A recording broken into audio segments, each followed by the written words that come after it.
नमस्कार दोस्तों। रकांतो story teller में आपका स्वागत है और आप सुन रहे हैं मुंशी प्रेमचंद की लिखी कहानी हार की जीत का भाग 1। केशव और मेरे बीच पुरानी खटपट थी।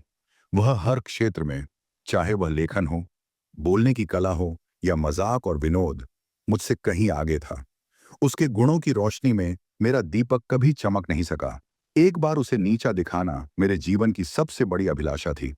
उस समय मैंने कभी स्वीकार नहीं किया। अपनी त्रुटियों को कौन स्वीकार करता है? पर वास्तव में मुझे ईश्वर ने उसकी जैसी बुद्धिमानी और शक्ति न प्रदान की थी। मुझे बस इस बात की तसल्ली थी कि भले ही पढ़ाई में मैं उसके बराबर न पहुंच पाऊं, लेकिन रोजमर्रा की जिंदगी में मैं उससे आगे रहूंगा। पर दुर्भाग्य से जब वह प्यार के मैदान में भी मेरे साथ उतरा और जीत उसी की होती दिखी, तो मैं निराश हो गया। हम दोनों ने MA में साम्यवाद का विषय चुना था। दोनों ही साम्यवादी थे। केशव के लिए यह स्वाभाविक था, क्योंकि उसका परिवार न तो बहुत प्रतिष्ठित था और न ही अमीर। मेरी स्थिति इसके उलट थी। मैं एक खानदानी जमींदार और रईस था। मेरी साम्यवादिता पर लोग हैरान होते थे। हमारे प्रोफेसर बाबू हरिदास भाटिया साम्यवाद के सिद्धांतों के समर्थक थे, लेकिन शायद धन को पूरी तरह नजरअंदाज नहीं कर सकते थे। उन्होंने अपनी बेटी लज्जावती के लिए बुद्धिमान केशव को नहीं, बल्कि मुझे चुना।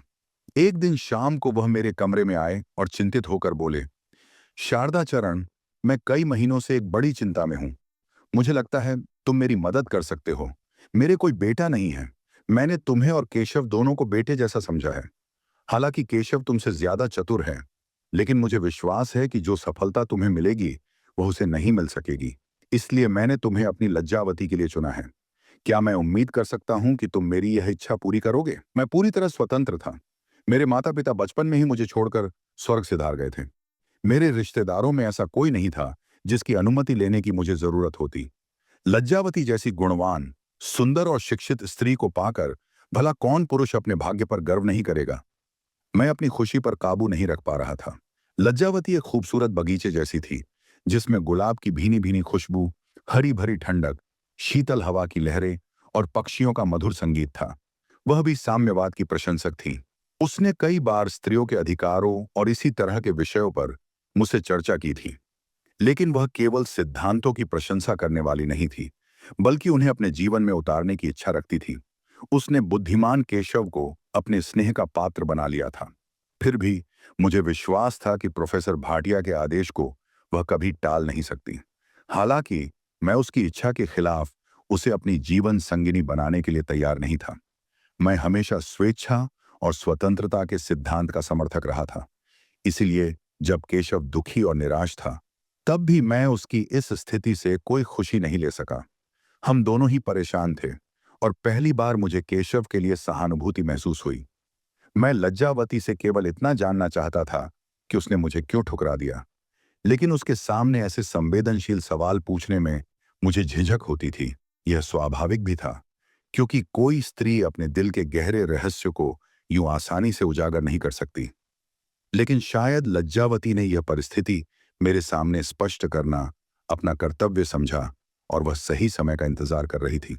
संयोग से उसे यह मौका जल्द ही मिल गया। संध्या का समय था। केशव राजपूत हॉस्टल में साम्यवाद पर एक व्याख्यान देने गया हुआ था। प्रोफेसर भाटिया उस जलसे समारोह के प्रधान थे। लज्जा अपने बंगले में अकेली बैठी हुई थी। मैं अपने अशांत हृदय के भाव छिपाए हुए शोक और नैराश्य की दाह से जलता हुआ उसके समीप आकर बैठ गया। लज्जा ने मेरी ओर एक उड़ती हुई निगाह डाली और सदैव भाव से बोली, कुछ चिंतित जान पड़ते हो? मैंने कृत्रिम उदासीनता से कहा, तुम्हारी बला से? लज्जावती ने पूछा, केशव का व्याख्यान सुनने नहीं गए? मेरी आंखों में मानो आग सी जल उठी, लेकिन अपने गुस्से को दबाते हुए मैंने कहा, आज सिर में दर्द हो रहा था। ये कहते कहते अनायास ही मेरे नेत्रों से आंसू की कई बूंदें टपक पड़ी। मैं अपने शोक को प्रदर्शित करके उसका करुणा पात्र बनना नहीं चाहता था। मेरे विचार में रोना स्त्रियों के ही स्वभाव अनुकूल था। मैं उस पर क्रोध प्रकट करना चाहता था और निकल पड़े आंसू। मन के भाव इच्छा के अधीन नहीं होते। मुझे रोते देखकर लज्जा की आंखों से भी आंसू गिरने लगे। मैं स्वभाव से कंजूस नहीं हूं, न ही मेरा हृदय मैला है, लेकिन पता नहीं क्यों इस समय लज्जा के रोने से मुझे एक अजीब तरह की खुशी का अनुभव हो रहा था। उसकी शोक भरी स्थिति में भी मैं खुद को उस पर ताना कसने से रोक नहीं सका। बोला, लज्जा, मैं तो अपने भाग्य को रोता हूं। शायद तुम्हारे अन्याय की दुहाई दे रहा हूं, लेकिन तुम्हारे आंसू क्यों? लज्जा ने मेरी ओर तिरस्कार भाव से देखा और बोली, मेरे आंसुओं का रहस्य तुम न समझोगे, क्योंकि तुमने कभी समझने की चेष्टा नहीं की। तुम मुझे कटु वचन सुनाकर अपने चित्त को शांत कर लेते हो। मैं किसे जलाऊं? तुम्हें क्या मालूम है कि मैंने कितना आगा पीछा सोचकर, हृदय को कितना दबाकर, कितनी रातें करवटें बदलकर और कितने आंसू बहाकर यह निश्चय किया है। तुम्हारी कुल प्रतिष्ठा, तुम्हारी रियासत एक दीवार की भांति मेरे रास्ते में खड़ी है। उस दीवार को मैं पार नहीं कर सकती। मैं जानती हूं कि इस समय तुम्हें कुल प्रतिष्ठा और रियासत का लेश मात्र थोड़ा भी अभिमान नहीं है, लेकिन यह भी जानती हूं कि तुम्हारा कॉलेज की शीतल छाया में पला हुआ साम्यवाद बहुत दिनों तक सांसारिक जीवन की लू और लपट को न सह सकेगा। उस समय तुम अवश्य अपने फैसले पर पछताओगे। मैं तुम्हारे दूध की मक्खी और हृदय का कांटा बन जाऊंगी। मैंने आर्द्र होकर कहा, जिन कारणों से मेरा साम्यवाद लुप्त हो जाएगा, क्या वह तुम्हारे साम्यवाद को जीता छोड़ेगा? लज्जा, हाँ, मुझे पूरा विश्वास है कि मुझ पर उनका जरा भी असर न होगा। मेरे घर में कभी रियासत नहीं रही और कुल की अवस्था तुम भली भांति जानते हो। लज्जा ने गंभीर स्वर में कहा, बाबूजी ने केवल अपने निरंतर परिश्रम और कठिन मेहनत से यह स्थान प्राप्त किया है। मुझे वह समय कभी नहीं भूला जब मेरी माँ जीवित थी और बाबूजी रात 11 बजे तक प्राइवेट ट्यूशन करके घर लौटते थे। ऐसे में मुझे रियासत और कुल गौरव का अभिमान कभी नहीं हो सकता, उसी तरह जैसे तुम्हारे हृदय से यह अभिमान कभी मिट नहीं सकता। यह अहंकार मुझ में तभी आ सकता है जब मैं अपनी सारी यादों को भूल जाऊं। मैंने थोड़ी उद्दंडता के साथ जवाब दिया, कुल प्रतिष्ठा को मिटाना मेरे बस में नहीं है, लेकिन तुम्हारे लिए मैं आज ही रियासत को तिलांजलि दे सकता हूं। लज्जा ने एक क्रूर मुस्कान के साथ कहा, फिर वही भावुकता। अगर यह बात तुम किसी अबोध बालिका से करते तो शायद वह खुशी से फूली न समाती, लेकिन मैं ऐसी नहीं हूं। मैं एक ऐसे गहन विषय में जिस पर दो जीवनों का सारा सुख दुख निर्भर करता है, भावुकता का सहारा नहीं ले सकती। शादी कोई दिखावा या बनावट नहीं है, परमात्मा साक्षी है। मैं सचमुच विवश हूं। मुझे खुद भी नहीं पता कि मेरी नाव किस दिशा में जाएगी, लेकिन इतना निश्चित है कि मैं तुम्हारे जीवन को कांटों से भरा नहीं बना सकती। जब मैं वहां से निकला तो मेरे मन में निराशा से अधिक चिंता थी। लज्जा ने मेरे सामने एक नई समस्या खड़ी कर दी थी, जो मेरे विचारों को उलझाए हुए थी। हम दोनों साथ साथ एमए हुए। केशव प्रथम श्रेणी में आया, मैं द्वितीय श्रेणी में। उसे नागपुर के एक कॉलेज में अध्यापक का पद मिल गया। मैं घर आकर अपनी रियासत का प्रबंध करने लगा। चलते समय हम दोनों गले मिलकर और रोकर विदा हुए। विरोध और ईर्ष्या को कॉलेज में छोड़ दिया। मैं अपने प्रांत का पहला ताल्लुकेदार था जिसने एमए पद प्राप्त किया हो। पहले तो राज्याधिकारियों ने मेरी खूब आवभगत की, लेकिन जब राज्य के अधिकारी मेरे सामाजिक सिद्धांतों से अवगत हुए तो उनकी कृपा दृष्टि कुछ कम हो गई। मैंने भी उनसे मिलना जुलना बंद कर दिया और अपना ज्यादातर समय असामियों, किसानों के बीच बिताने लगा। पूरा 1 साल भी नहीं बीता था कि एक ताल्लुकेदार के निधन से काउंसिल में एक स्थान खाली हो गया। मैंने उस स्थान के लिए कोई प्रयास नहीं किया, लेकिन काश्तकारों, किसानों ने अपने प्रतिनिधित्व का भार मुझ पर डाल दिया। बेचारा केशव तो अपने कॉलेज में लेक्चर देता रहा और किसी को पता भी नहीं था कि वह कहाँ है या क्या कर रहा है। लेकिन मैं अपने कुल मर्यादा और प्रतिष्ठा की बदौलत काउंसिल का सदस्य बन गया। मेरी भाषण शैली की तारीफ होने लगी और मेरी वक्तृताएं अखबारों में छपने लगी। मेरे सवालों और सुझावों की सराहना होने लगी। काउंसिल में मेरा खास सम्मान था। कई लोग जो पहले दबे हुए थे अब खुलकर मेरे साथ खड़े हो गए। हमने लोकवादियों का एक अलग समूह बनाया और किसानों के अधिकारों को जोर शोर से उठाना शुरू किया। अधिकांश जमींदारों ने मेरी उपेक्षा की और कुछ ने तो धमकियां भी दी, लेकिन मैंने अपने तयशुदा मार्ग को कभी नहीं छोड़ा। मैं इस सेवा के अनमोल अवसर को जाने कैसे दे सकता था। दूसरा वर्ष समाप्त होते होते मैं जाति के प्रमुख नेताओं में गिना जाने लगा। मुझे कड़ी मेहनत करनी पड़ती थी, बहुत पढ़ना, लिखना और बोलना पड़ता था, लेकिन मैं कभी घबराया नहीं। इस मेहनत की आदत के लिए मैं केशव का आर्णी था। उसी ने कॉलेज के दिनों में मुझे परिश्रमशीलता का अभ्यास कराया था। मेरे पास केशव और प्रोफेसर भाटिया के पत्र बराबर आते रहते थे। कभी कभी लज्जावती भी मिलती थी। उसके पत्रों में श्रद्धा और प्रेम की मात्रा दिनों दिन बढ़ती जाती थी। वह मेरी राष्ट्र सेवा का बड़े उदार, बड़े उत्साहमय शब्दों में बखान करती। मेरे विषय में उसे पहले जो शंकाएं थी, वह मिटती जाती थी। मेरी तपस्या की देवी को आकर्षित करने लगी थी। केशव के पत्रों से उदासीनता टपकती थी। उसके कॉलेज में धन का अभाव था। 3 वर्ष हो गए थे, पर उसकी तरक्की न हुई थी। पत्रों से ऐसा प्रतीत होता था मानो वह जीवन से असंतुष्ट है। कदाचित इसका मुख्य कारण यह था कि अभी तक उसके जीवन का सुखमय स्वप्न चरितार्थ न हुआ था। तीसरे वर्ष गर्मियों की तातील में प्रोफेसर भाटिया मुझसे मिलने आए और बहुत प्रसन्न होकर गए। उसके एक ही सप्ताह पीछे लज्जावती का पत्र आया। अदालत ने तजवीज सुना दी। मेरी डिग्री हो गई। केशव की पहली बार मेरे मुकाबले में हार हुई। मेरे हर्षोल्लास की कोई सीमा न थी। प्रोफेसर भाटिया का इरादा भारतवर्ष के सब प्रांतों में भ्रमण करने का था। वह साम्यवाद पर एक ग्रंथ लिख रहे थे, जिसके लिए प्रत्येक बड़े नगर में कुछ अन्वेषण करने की जरूरत थी। लज्जावती को अपने साथ ले जाना चाहते थे। निश्चय हुआ कि उनके लौट आने पर आगामी चैत के महीने में हमारा संयोग हो जाए। मैं यह वियोग के दिन बड़ी बेसब्री से काटने लगा। अब तक मैं जानता था बाजी केशव के हाथ रहेगी। मैं निराश था, पर शांत था। अब आशा थी और उसके साथ घोर अशांति थी। मार्च का महीना था। प्रतीक्षा की अवधि पूरी हो चुकी थी। कठिन परिश्रम के दिन गए। फसल काटने का समय आया। प्रोफेसर साहब ने ढाका से पत्र लिखा था कि कई अनिवार्य कारणों से मेरा लौटना मार्च में नहीं, मई में होगा। इसी बीच में कश्मीर के दीवान लाला सोमनाथ कपूर नैनीताल आए। बजट पेश था। उन पर व्यवस्थापक सभा में वाद विवाद हो रहा था।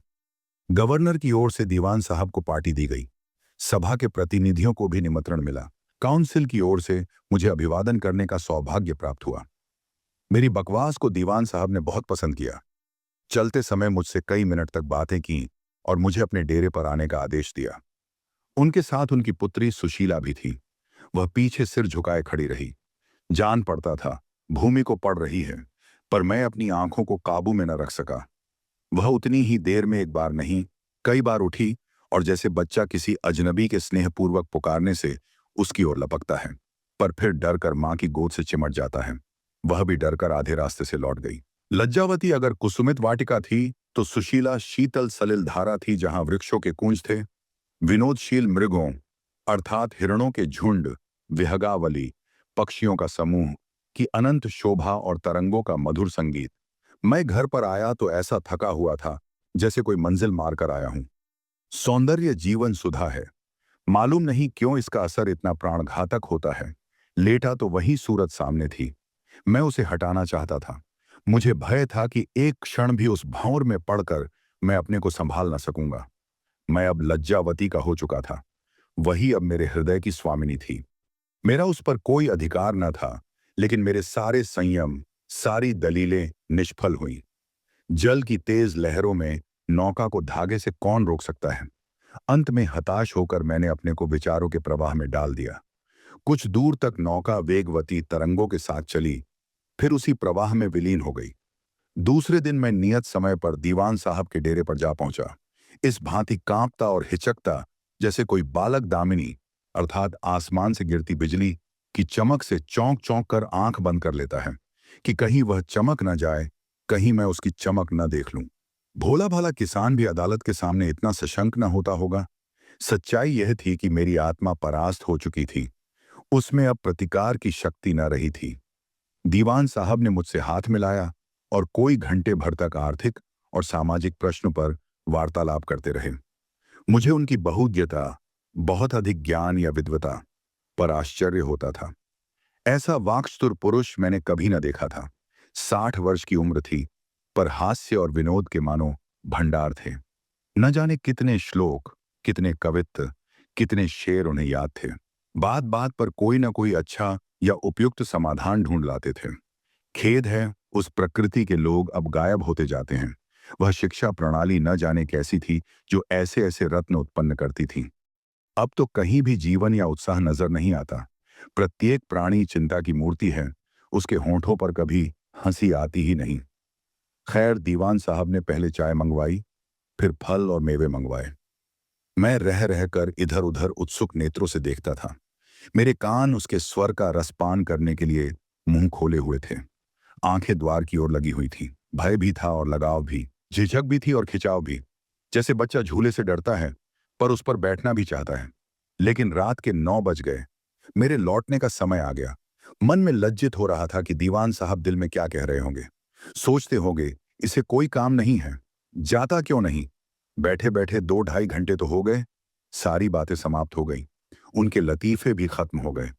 वह नीरवता, शांति उपस्थित हो गई, जो कहती है कि अब चलिए, फिर मुलाकात होगी, यार जिंदा अब सोहबत बाकी।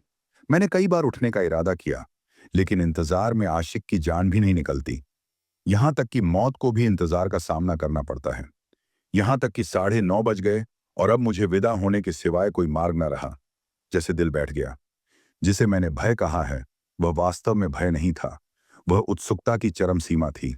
यहां से चला तो ऐसा शिथिल और निर्जीव था, मानो प्राण निकल गए हों। मैंने खुद को डांटना शुरू कर दिया और अपनी छोटी सोच पर शर्मिंदा हो गया। तुम समझते हो कि तुम कुछ खास हो, लेकिन यहां किसी की तुम्हारे मरने जीने की परवाह नहीं। माना कि उस लड़की में ऐसी अदाएं हैं जो कुंवारी लड़कियों की होती है, लेकिन दुनिया में ऐसी लड़कियों की कमी नहीं है। सौंदर्य भी ऐसी दुर्लभ वस्तु नहीं। अगर प्रत्येक रूपवती और कुंवारी युवती को देखकर तुम्हारी वही हालत होती रही, तो ईश्वर ही मालिक है। वह भी तो अपने दिल में यही विचार करती होगी। प्रत्येक रूपवान युवक पर उसकी आंखें क्यों उठे। कुलवती स्त्रियों के यह ढंग नहीं होते। पुरुषों के लिए अगर यह रूप तृष्णा निंदाजनक है, तो स्त्रियों के लिए विनाशकारक है। द्वैत से अद्वैत को भी इतना आघात नहीं पहुंच सकता जितना सौंदर्य को। दूसरे दिन शाम को मैं अपने बरामदे में बैठा पत्र देख रहा था। क्लब जाने को भी जी नहीं चाहता था। चित्त कुछ उदास था। अचानक मैंने दीवान साहब को घोड़े से खींची जाने वाली गाड़ी फिटन पर आते हुए देखा। उन्हें मोटर गाड़ी से नफरत थी और वे उसे पैशाचिक उड़न खटोला, भूतिया उड़ने वाला यंत्र कहा करते थे। उसके बगल में सुशीला थी।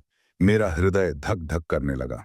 उसकी निगाह मेरी तरफ उठी हो या ना उठी हो, पर मेरी टकटकी उस वक्त तक लगी रही जब तक फिटन अदृश्य न हो गई। तीसरे दिन मैं फिर बरामदे में आ बैठा। आंखें सड़क की ओर लगी हुई थी। फिटन आई और चली गई। अब यही उसका नित्य प्रति का नियम हो गया है। मेरा अब यही काम था कि सारे दिन बरामदे में बैठा रहूं। मालूम नहीं फिटन कब निकल जाए। विशेषतः तीसरे पहर तो मैं अपनी जगह से हिलने का नाम भी न लेता था। इस प्रकार 1 मास बीत गया। मुझे अब काउंसिल के कामों में कोई उत्साह न था। समाचार पत्रों में, उपन्यासों में जी न लगता। कहीं सैर करने का भी जी न चाहता। प्रेमियों को न जाने जंगल पहाड़ में भटकने की, कांटों में उलझने की सनक कैसे सवार होती है। मेरे तो जैसे पैरों में बेड़ियां सी पड़ गई थी। बस बरामदा था और मैं और फिटन का इंतजार। मेरी विचार शक्ति भी शायद गायब हो गई थी। मैं दीवान साहब को या अंग्रेजी शिष्टता के अनुसार सुशीला को ही अपने यहाँ निमंत्रित कर सकता था, पर वास्तव में मैं अभी तक उससे भयभीत था। अब भी लज्जावती को अपनी प्रणयिनी समझता था। वह अब भी मेरे हृदय की रानी थी, चाहे उस पर किसी दूसरी शक्ति का अधिकार ही क्यों न हो गया हो। 1 महीना और बीत गया, लेकिन मैंने लज्जावती को कोई पत्र नहीं लिखा। मुझ में अब उसे पत्र लिखने की भी सामर्थ्य नहीं थी। शायद मैं उससे पत्र व्यवहार करने को नैतिक अत्याचार समझता था। मैंने उससे विश्वासघात किया था। मुझे अब उसे अपने मलिन गंदे अंतकरण में भी अपवित्र करने का कोई अधिकार नहीं था। इसका अंत क्या होगा? इसका अंत क्या होगा? यही चिंता दिन रात मेरे मन पर कोहरे के बादलों की भांति छाई रहती थी। चिंता और दुख से मैं दिनों दिन घुलता जा रहा था। मित्रजन अक्सर पूछा करते, आपको क्या बीमारी है? मेरा चेहरा निस्तेज और कांतिहीन हो गया था। भोजन औषधि के समान लगने लगा। सोने जाता तो ऐसा लगता जैसे किसी ने मुझे पिंजरे में बंद कर दिया हो। कोई मिलने आता तो मेरा मन उससे कोसों भागता। एक दिन शाम को दीवान साहब की फिटन मेरे द्वार पर आकर रुकी। आप सुन रहे थे मुंशी प्रेमचंद की लिखी कहानी हार की जीत का भाग 1। हम जल्दी लौटेंगे अगले भाग के साथ, जिसका लिंक आपको वीडियो के डिस्क्रिप्शन में मिल जाएगा। धैर्य और ध्यान से कहानी को सुनने के लिए धन्यवाद।